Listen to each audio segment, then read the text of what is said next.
Audio Jungle. Audio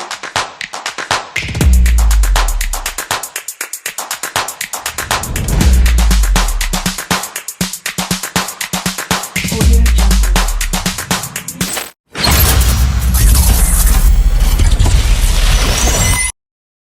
Pohon kelapa tiada berduri, tumbuh bersama bunga melati.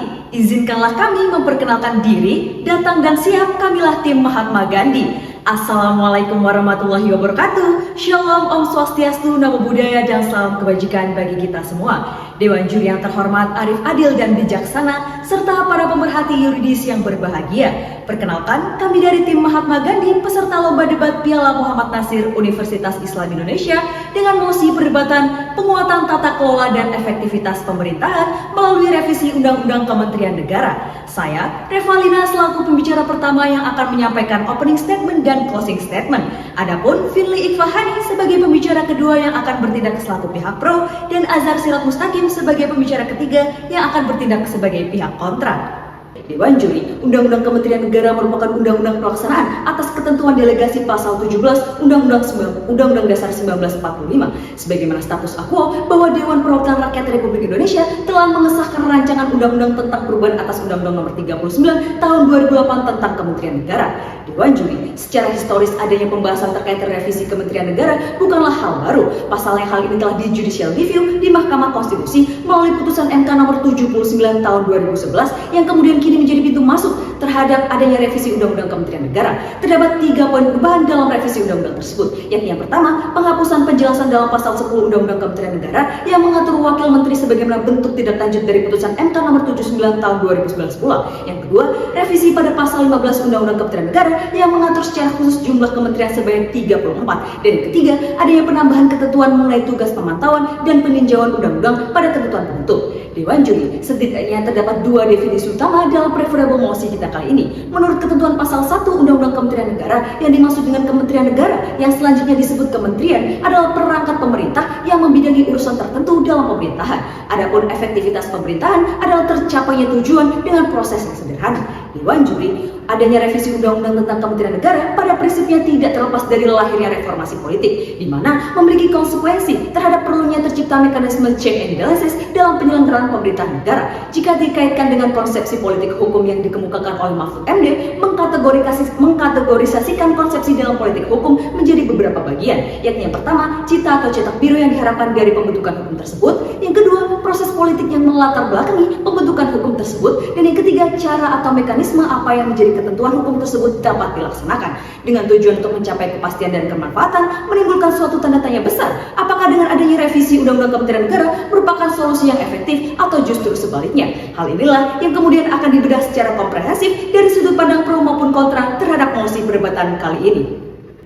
Profesor Sacito Raharjo dalam gagasan hukum progresifnya menyatakan bahwasanya hukum untuk manusia bukan manusia untuk hukum. Sejalan dengan hal tersebutlah Dewan Juri yang terhormat, saya menyatakan secara tegas, lugas, dan mantap mendukung adanya mosi perdebatan kita kali ini, bahwasanya revisi Undang-Undang Kementerian Negara merupakan penguatan tata kelola dan juga efektivitas pemerintahan, di mana hal ini didasari oleh 2 poin pokok argumentasi. Yang pertama, yakni diaturnya tentang hak prerogatif presiden untuk dapat membentuk kementerian sesuai dengan kebutuhan tanpa dibatasi jumlahnya. Dewan Juri yang terhormat, dalam tataran filosofis, menurut pasal 4 ayat 1 Undang-Undang RI 1945, Presiden Republik Indonesia memegang kekuasaan pemerintahan, dan dalam menjalankan kekuasaan tersebut, Presiden akan dibantu oleh menteri-menteri negara yang membidangi urusan tertentu dalam pemerintahan, yang pembentukan, pengubahan, serta pembubaran kementerian tersebut diatur dalam undang-undang, yang mana hal ini kemudian ditentukan dalam revisi pasal 15 Undang-Undang Kementerian Negara yang menghapus ketentuan jumlah kementerian sebanyak 34 menjadi tidak dibatasi namun disesuaikan dengan kebutuhan Presiden. Dewan Juri yang terhormat, hal inilah yang menjadi pintu masuk kami guna menyetujui mosi perdebatan kita kali ini. Sebab Indonesia adalah negara yang sangat beragam, baik dari segi budaya, ekonomi, geografi maupun sosial. Dan seiring dengan perkembangan zaman, setiap bidang memiliki tantangan dan juga kebutuhan yang semakin kompleks. Dengan adanya revisi Undang-Undang Kementerian Negara yang memberikan fleksibilitas bagi Presiden untuk mengubah nomenklatur kementerian dengan pertimbangan efisiensi dan efektivitas adalah hal yang sangat tepat.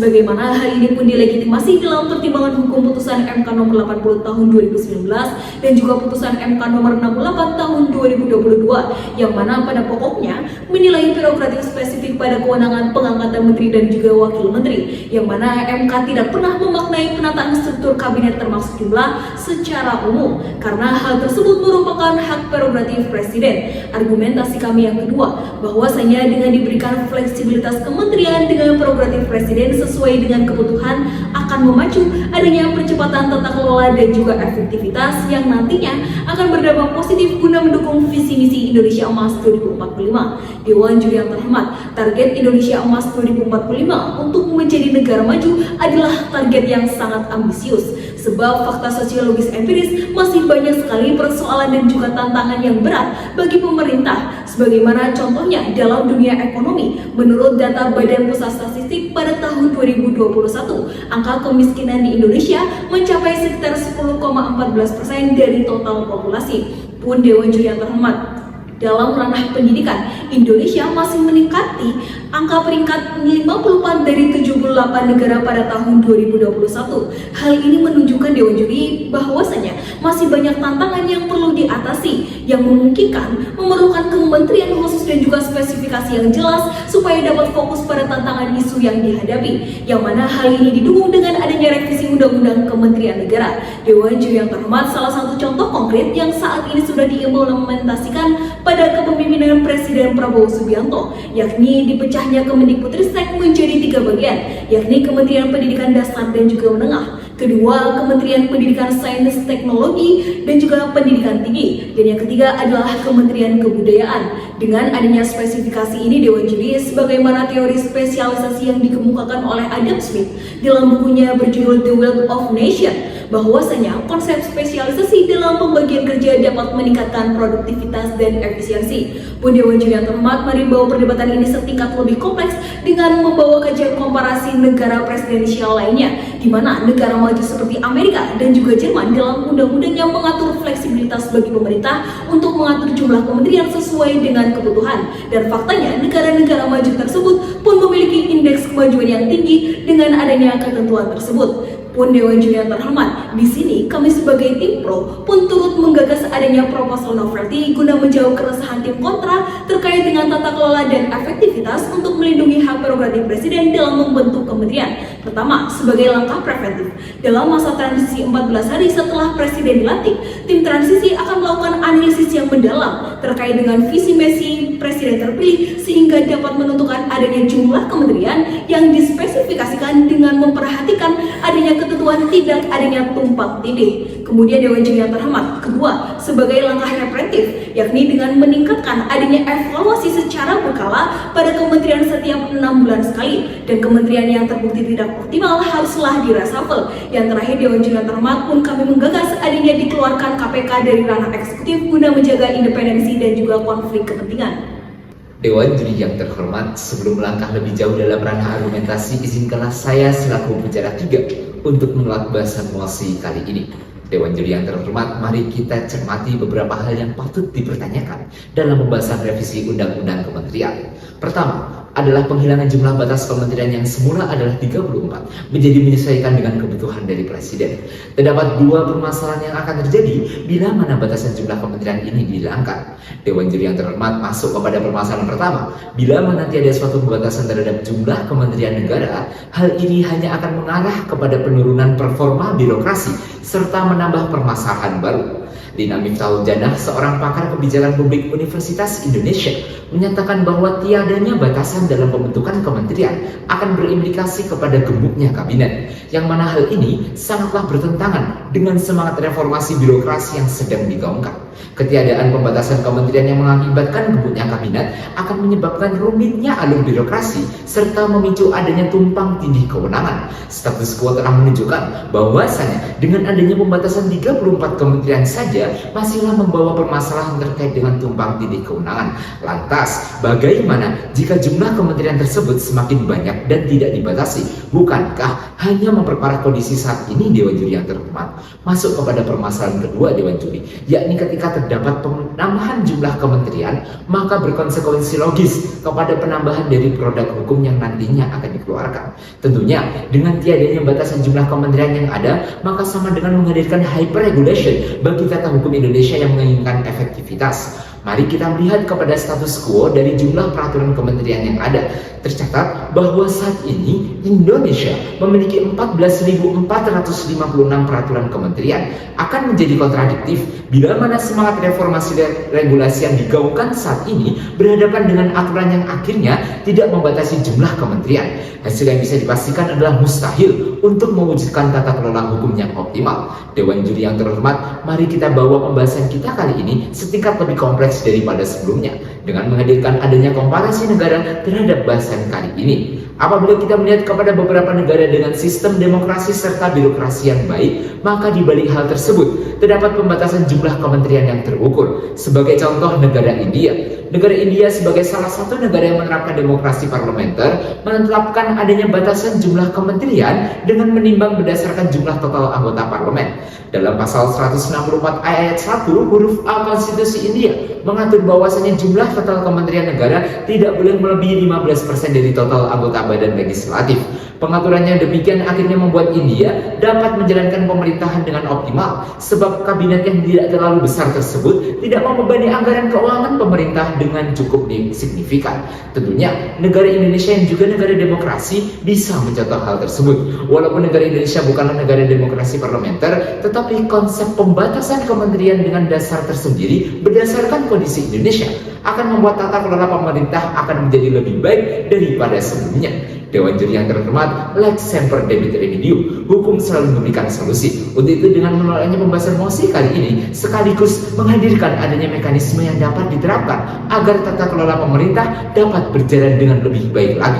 Yang pertama adalah pengajuan judicial review terhadap pasal 15 Undang-Undang Nomor 61 Tahun 2024 sebab tidak sesuai dengan semangat tata kelola pemerintah berdasarkan pasal 17 Undang-Undang Dasar Negara Republik Indonesia tahun 1945 dan alinea keempat pembukaan Undang-Undang Dasar Negara Republik Indonesia tahun 1945. Lalu yang kedua adalah melakukan reformulasi terhadap pasal 15 Undang-Undang Nomor 61 Tahun 2024 dengan mengubah nomenklatur menjadi berbunyi ditetapkan dengan paling banyak sejumlah 34 kementerian negara.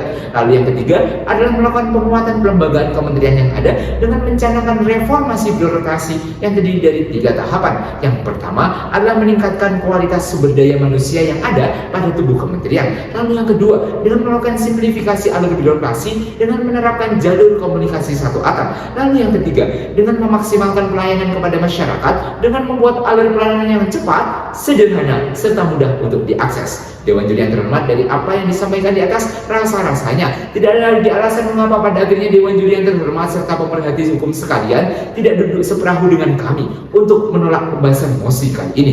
Sebab revisi Undang-Undang Kementerian ini tidaklah mendatangkan kata untung, melainkan mendatangkan kata buntung. Jika ingin jaya, maka bukalah mata. Dewan Juri yang terhormat, tata kelola pemerintahan yang efektif sudah seharusnya menjadi semangat dalam perwujudan dan pemenuhan tujuan negara Indonesia. Dewan Juri, tibalah saatnya untuk kita telah bersama jalannya perdebatan yang sedari tadi, baik dari tim pro maupun tim kontra kukuhkan pada standing posisinya masing-masing. Dewan Juri yang terhormat, diaturnya tentang hak prerogatif presiden untuk dapat membentuk kementerian disesuaikan dengan kebutuhan tanpa dibatasi jumlahnya. Hal ini berdasar pada pasal 4 ayat 1 Undang-Undang 1945. Sebab pluralisme Indonesia pada akhirnya bermuara pada adanya kompleksitas tantangan Indonesia itu sendiri, sehingga adanya revisi pada Undang-Undang AKUO akan memberikan fleksibilitas dan efektivitas tata kelola pemerintahan yang tentunya sejalan dengan visi misi Indonesia Emas 2045. Hal inilah yang menjadi poin pokok argumentasi dari pihak pro. Akan tetapi Dewan Juri, pihak kontra meyakini bahwa adanya revisi Undang-Undang AKUO justru akan mengarah kepada penurunan performa birokrasi, di mana revisi Undang-Undang AKUO akan berimplikasi dengan pembengkakan biaya dan gemuknya kabinet. Hal ini akan bermuara pada hyper regulation bagi tata hukum Indonesia yang tentunya jauh dari esensi efektivitas itu sendiri. Oleh karena itu Dewan Juri yang terhormat, baik tim pro maupun tim kontra menghadirkan novelty, yakni pihak pro menghadirkan tim transisi yang akan melakukan analisis dalam masa transisi 14 hari setelah presiden dilantik untuk kemudian memperkirakan jumlah kementerian yang dibutuhkan, dan juga menghadirkan evaluasi evaluasi secara berkala tiap 6 bulan sekali terhadap kinerja menteri dan menteri yang tidak optimal haruslah di-reshuffle. Adapun pihak kontra menghadirkan adanya pengajuan judicial review dan reformulasi terhadap pasal 15 Undang-Undang Nomor 61 Tahun 2024, sebagaimana hal ini diamanatkan pada pasal 17 Undang-Undang 1945 dan alinea keempat pembukaan Undang-Undang 1945, serta hal ini melakukan penguatan kelembagaan kementerian yang sudah ada. Untuk itu, Dewan Juri yang terhormat, baik pihak pro maupun kontra, sama-sama mengamini adanya pengoptimalan dan efektivitas jalannya pemerintahan. Akan tetapi yang membedakan adalah cara perwujudan dari tujuan tersebut, sebagaimana yang dijelaskan secara komprehensif oleh masing-masing pihak. Sekian dan terima kasih.